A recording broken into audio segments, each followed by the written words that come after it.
नमस्कार मित्रांनो, travel with सदा या चॅनलमध्ये आपले स्वागत आहे। आता आपण छत्रपती शिवाजी महाराज आंतरराष्ट्रीय विमानतळातून डेहराडून येथे केदारनाथच्या दर्शनाला निघालो आहोत।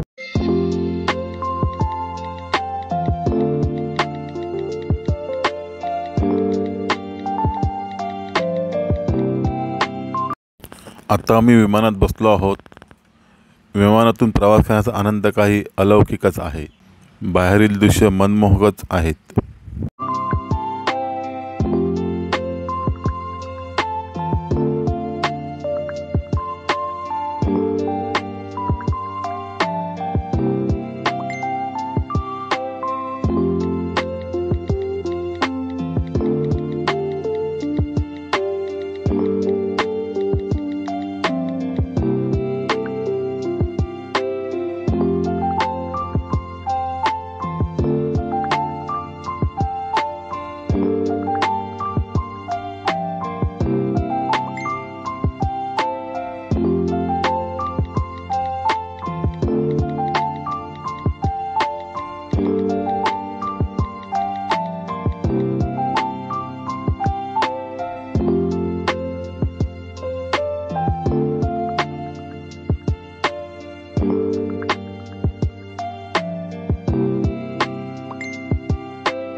विमानाने प्रवास केल्यास डेहराडून विमानतळ येथे उतरून प्रायव्हेट गाडीने केदारनाथ येथे जाता येते।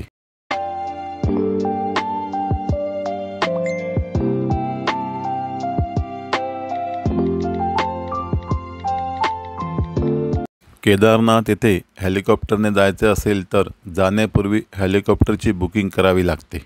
आता मी हेलिपॅड येथे पोहोचलो आहे। येथे हेलिकॉप्टरच्या Pawan Hans limited, Himalayan Heli, Aryan aviation अशा कंपन्या आहेत। तसेच त्यांची helipad Sersi helipad, Phata helipad, Guptkashi helipad येथून हेलिकॉप्टरने मंदिर येथे जाता येते। हेलिपॅडवर आल्यानंतर प्रथम प्रत्येक व्यक्तीचे वजन केले जाते व त्यांनी सोबत घेतलेल्या सामानाचेही वजन केले जाते व वजनाप्रमाणे प्रत्येक व्यक्तीला त्यांच्या सामानासोबत हेलिकॉप्टरमध्ये बसून केदारनाथ मंदिराच्या हेलिपॅडवरती सोडले जाते।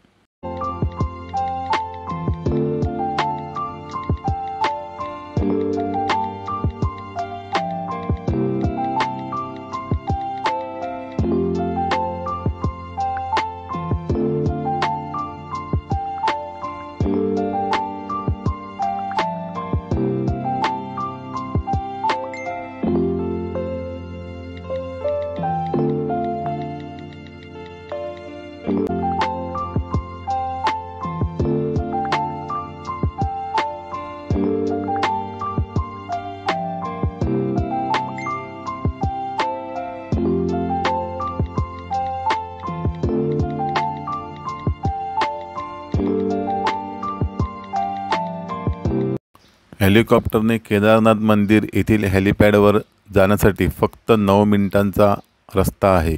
आपण 9 मिनिटात हेलिकॉप्टरने पोहोचू शकतो।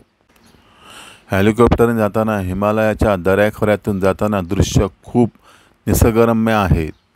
तसेच हेलिकॉप्टरने खाली पाहिले की 16 किलोमीटर ट्रॅकिंग रूट पाहता येतो।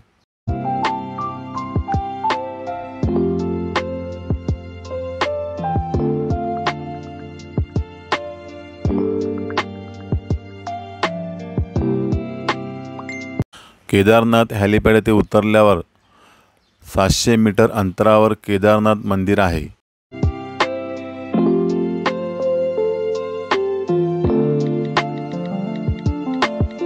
काही अंतर चालल्यावर मंदिराचे दर्शन घडते।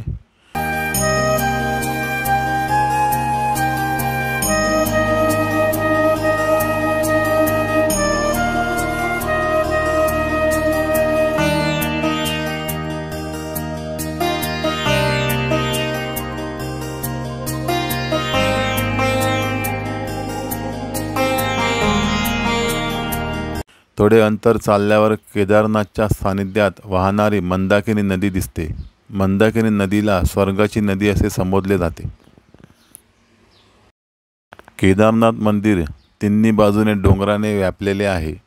समोर आहे केदारनाथ पर्वत, एका बाजूला खर्चकुंड पर्वत, दुसऱ्या बाजूला बर्फकुंड पर्वत.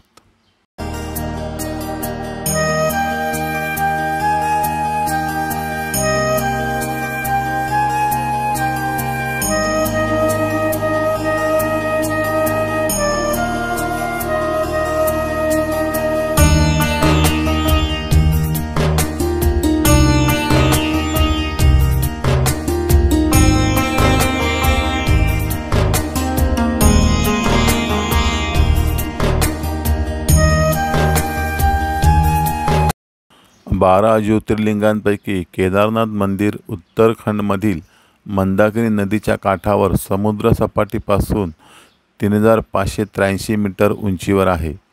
पंचकेदार व चारधाम यामध्ये केदारनाथ मंदिराचा समावेश होतो. केदारनाथ मंदिर म्हणजे पृथ्वीवरील स्वर्ग. आता आपण भीमशिलेच्या इथे आलेलो आहोत. 16 जून 2013 मध्ये उत्तर भारतातील उत्तराखंड राज्यात ढगफुटीमुळे विनाशकारी पूर आणि भूस्खलन झाले. त्यावेळी अनेक गावे आणि शहरे उद्ध्वस्त झाली. हजारो लोक वाहून गेले. या दरम्यान मंदिराजवळ डोंगरातून एक महाकाय शिळा मंदिराशेजारी वाहत येऊन थांबली. त्यामुळे डोंगरावरून प्रचंड वेगाने येणाऱ्या पाण्याच्या प्रवाहाचे 2 भागात विभाजन होऊन केदारनाथ मंदिराचे संरक्षण झाले. म्हणून या शिळेला भीमशिळा असे संबोधले जाते.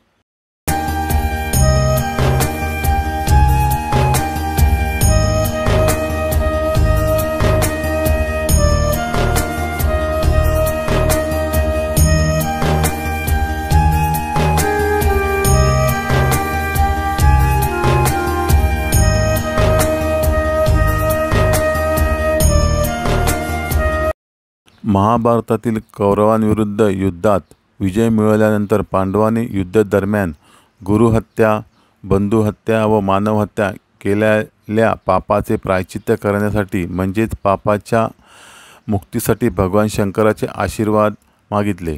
पांडव भगवान शंकराच्या शोधात निघाले. शंकर वारंवार त्यांच्यापासून पळून गेले. त्यांच्यापासून पळून जाताना त्यांनी केदारनाथ येथे बैलरूप धारण केले व बैलाच्या कळपात आश्रय घेतला. बैलरूपात भगवान शंकर निसटण्यात यशस्वी झाले असताना भीमाने भगवान शंकराला बैलरूपात ओळखले. भीमाने बैलाचा पृष्ठभाग आपल्या पूर्ण शक्तीने पकडून ठेवला. पांडवांची दृढ भक्ती व संकल्प पाहून शंकराने आपले मूळ स्वरूप धारण केले व पांडवांना दर्शन दिले. भीमाने पकडलेला बैलाचा पृष्ठभाग आता केदारनाथ मंदिरातील लिंग स्वरूपात आहे व इतर बैलाचे भाग बदलले गेले आणि 4 वेगवेगळ्या ठिकाणी दिसू लागले. त्यांना एकत्रितपणे उत्तराखंडचे पंचकेदार म्हणून ओळखले जाते.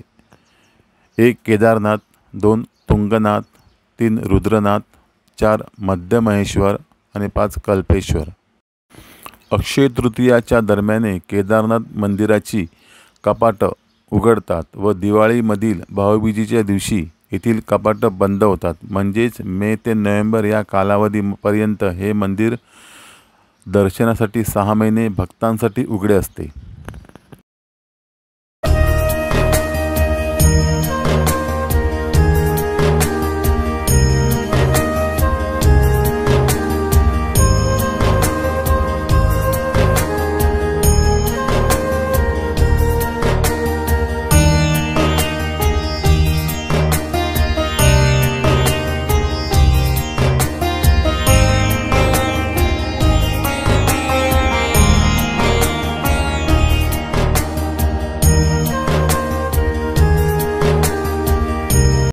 बद्रीनाथ केदारनाथ मंदिर समितीच्या वेबसाईटवर पूजेची ऑनलाईन बुकिंग करून आम्ही सकाळी 3 वाजता केदारनाथ मंदिराच्या गाभाऱ्यात जाऊन पुजाऱ्याकडून संपूर्ण कुटुंबासह पूजा केली.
भैरवनाथ मंदिर.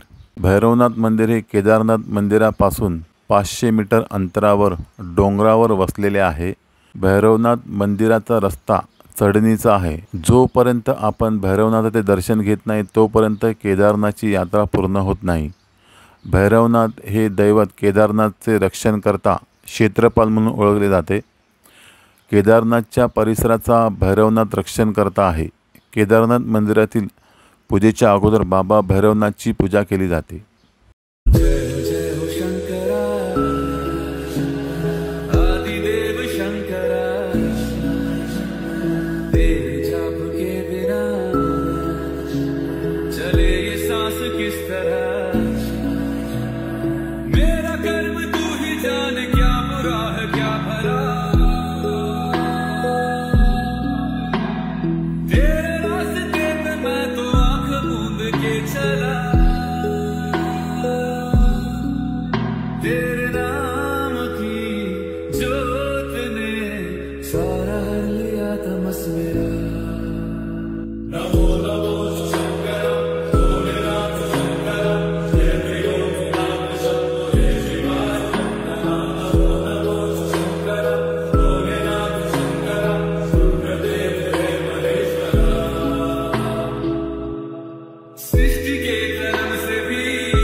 आदि शंकराचार्य समाधी.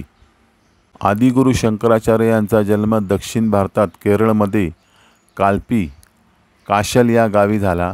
त्यांच्या वडिलांचे नाव शिवगुरु भट्ट व आईचे नाव सुभद्रा होते. यांचे वडिलांनी दिनरात शंकराची उपासना केली तेव्हा त्यांना आदिगुरु शंकराचार्य हा मुलगा झाला व त्यांनी यांचे नाव शंकर ठेवले. आदि शंकराचार्य 3 वर्षाचे असतानाच त्यांच्या वडिलांचा मृत्यू झाला. लहानपणापासून आदिगुरु शंकराचार्य ज्ञानी होते. त्यांनी 8 वर्षाचे असताना संन्यास घेतला.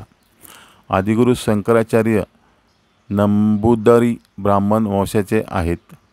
आदिगुरु शंकराचार्य यांनी इसवी सन 820 मध्ये 32 वर्षाचे वय असताना केदारनाथ मंदिराच्या मागील बाजूस समाधी घेतली.